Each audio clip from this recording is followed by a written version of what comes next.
आइए साहब एक क्वेश्चन देख लो बेटा, यहाँ पर ही दिया हुआ है the following detail are provided under GPS limited. Equity shares capital दिया 65 लाख रुपया और प्रेफरेंस शेयर का दिया 12 लाख रुपया और 15% आपका रिडीमेबल दिया हुआ 20 लाख रुपए। 10% कन्वर्टेबल डिवेंचर बोला हुआ 8 लाख रुपए।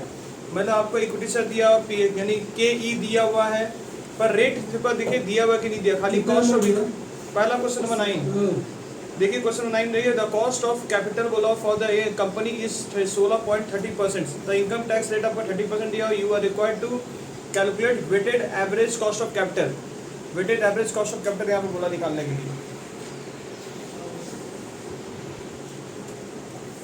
तो इसका सॉल्यूशन कैसे करेंगे देख लीजिए भैया। इसका सॉल्यूशन आपको अगर देखा जाए क्वेश्चन नंबर 9 का अगर सॉल्यूशन हम लोग बनाते हैं तो यहाँ पर ही हम लोग लिखेंगे सोर्स और फिर यहाँ लिखेंगे हम लोग के, या फिर आप लिख सकते हैं आप अमाउंट और यहाँ पर लिखेंगे के, यानी के का मतलब होता है आर, और फिर के इंटू आप अमाउंट कर लीजिए।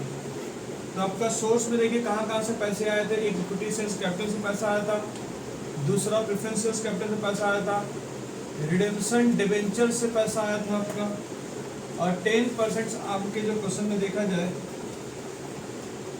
कन्वर्टेबल डिवेंचर से पैसा आया था। मैंने बोला था कि आपके क्वेश्चन में एक पॉइंट याद रखिएगा, रिडेम्पशन का पीरियड नहीं बताया कि रिडेमेबल डिवेंचर कब रिडीम होगा आपका, ईयर ऑफ लाइफ नहीं बोला हुआ है। तो आप इसका मतलब इसका के ई निकालते हो, इसका के पी निकालोगे, इसका के डी निकालोगे, इसका के डी निकालोगे। और इसका के डी निकालने कुछ मेथड था कि रिडेमेबल नहीं हो गए, परपेचुअल है कि क्या है आपका। तो मैंने बताया कि ईयर ऑफ लाइफ क्वेश्चन नहीं बोला हुआ है, तो आप इसे क्या ट्रीट कर सकते हो, आप इसे परपेचुअल ट्रीट कर सकते हो। परपेचुअल अगर ट्रीट करोगे तो आपका फॉर्मूला क्या होता है, आपका फॉर्मूला होता है interest minus 1 minus tax divide by issue proceed, यही करते थे। मैंने इसका एक और तरीका आपको सिखाया था कि अगर आपका फ्लोटेशन कॉस्ट नहीं रहेगा तो आप डायरेक्टली आप क्वेश्चन में सॉल्व कर सकते हो। इंटरेस्ट का रेट पकड़ लीजिए और यहाँ पे 1 माइनस टैक्स का रेट पकड़ लीजिए और कुछ मत पकड़िए। तो ये फॉर्मूला नहीं भी लगाए तो चलेगा आपका, ठीक है। किसके लिए, दोनों के लिए हम वही अप्लाई करेंगे, किसके लिए, दोनों के लिए हम वही अप्लाई करेंगे। तो यहाँ पर देखिए क्वेश्चन में ये रेट दे दिया गया है, क्वेश्चन में ये रेट नहीं तो केपी आपको निकालना पड़ेगा। और दूसरे में क्या निकालना पड़ेगा आपको, दूसरे में क्या निकालना पड़ेगा आपको, केडी निकालना पड़ेगा। केडी निकालने का तरीका क्या करेंगे, इस तरीके से आप यूज कर लेंगे। तो केडी का मुझे बताइए परसेंटेज कितना था, मेरे को बताइए गुड पे कितना परसेंटेज था, डिवेंचर कितना मिल रहा था आपको, 15% था। तो यहाँ पे देखिए मैं यहाँ पे कैसे लिखूंगा, 15% 1 माइनस टैक्स, टैक्स का रेट कितना था, हाँ 30% था। तो यहाँ पर 1 माइनस टैक्स का करेंगे तो 15% आपका जो रहेगा 1 माइनस 0.30 खाली कर लीजिए, आपका काम हो जाएगा। तो मुझे बताइए सॉल्व करें कितना आ रहा है, इसको सॉल्व करके बताइए कितना आ रहा है, सॉल्व करो जल्दी से, कैलकुलेटर निकालिए। 10.5% इसका आएगा सॉल्व करके, ठीक है। 15% यानी 15 15 इंटू 0.70 करिए, आपका आंसर बता देगा, उसमें परसेंट खाली लिख दीजिए। क्लियर हो गया, हाँ 0.30 ना, तो इसका रेट दिया हुआ है। अब इसका कैसे निकालेंगे, इसका 10% बोला हुआ है, 1 माइनस टैक्स कितना करेंगे 0.30। तो इसका सॉल्व करके बताइए कितना आ रहा है, इसका सॉल्व करके, इसका सॉल्व करके आ रहा है 7%। हालांकि आप ये फॉर्मूला आप लगा सकते थे इस प्रोसीड वाला, ठीक है। नीचे क्या पकड़ते हैं आप, 100 पकड़ते हैं इसका, अगर फेस वैल्यू नहीं बताया तो इसका क्या पकड़ेंगे, आपको मैं बताया तो क्वेश्चन इसका नहीं बताया तो आप इसे 100 पकड़ेंगे इस प्रोसीड, हम 100 पकड़ के अपना काम को करेंगे तो आपका आंसर वही आएगा। तो कोई मतलब नहीं बनता, आप डायरेक्ट इसको ऐसे भी कर सकते हैं सिचुएशन। क्लियर है, वो समझ आया क्या बोलना चाह रहे हैं लोग। तो इसका निकल गया, इसका निकल गया। क्वेश्चन में ये दे दिया गया था, क्वेश्चन में वहाँ पर देखो कितना बोला था, 60.3% आपको दे दिया था, यानी के ई आपको निकाल के दे दिया था। आपको केपी निकालने के लिए भी क्या करना पड़ेगा, केपी निकालने के लिए आपका फॉर्मूला क्या था, थोड़ा मेरे को बताएं केपी का फॉर्मूला क्या था।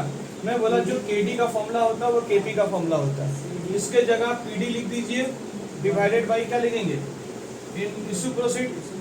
तो आपका प्रेफरेंस डिविडेंड देखिए वहाँ पे कितना था आपका प्रेफरेंस डिविडेंड, आप डिविडेंड में प्रेफरेंस कैपिटल कितना मांगेंगे, आप इसको 100 पकड़ लीजिए, फेस वैल्यू कितना 100 के ऊपर 12% मारेंगे तो कितना आएगा आपका 12 रुपये ही आएगा। और इशू प्रोसीड आपका 100 रहेगा, साइड में 100 करिए तो 12% ही आपका आएगा। तो तो मैंने आर पहले निकालना बहुत जरूरी है इस क्वेश्चन में। तो आर सबका निकल गया क्या? अब आर निकल गया, उनका वैल्यू देख लीजिए, क्वेश्चन में दिया हुआ था इनका, इन्होंने इन्वेस्टमेंट किया 65 लाख रुपए और इन्होंने कितना इन्वेस्टमेंट किया है? 12 लाख रुपए इन्होंने इन्वेस्टमेंट किया है और इन्होंने 20 लाख इन्वेस्टमेंट्स किया है और इन्होंने 8 लाख इन्वेस्टमेंट्स किया है। अब इसके साथ इसको कंप्लीट करेंगे तो आपका कितना आएगा? यहाँ पर 10,59,500, यहाँ पर 1,44,000 रुपये आएगा, यहाँ पर 2,10,000 रुपये आएगा, इसके ऊपर करेंगे तो, और इसका आएगा 56,000। टोटल बताइए कितना होगा? 14,69,500 और इसका टोटल कितना आएगा थोड़ा मुझे बताइए? 1,05,00,000 रुपये, 1,05,00,000 रुपये। तो आपको के ओ निकालने बोला है, स्टेटमेंट क्या निकालते हैं वो करके निकाल देते हैं आप।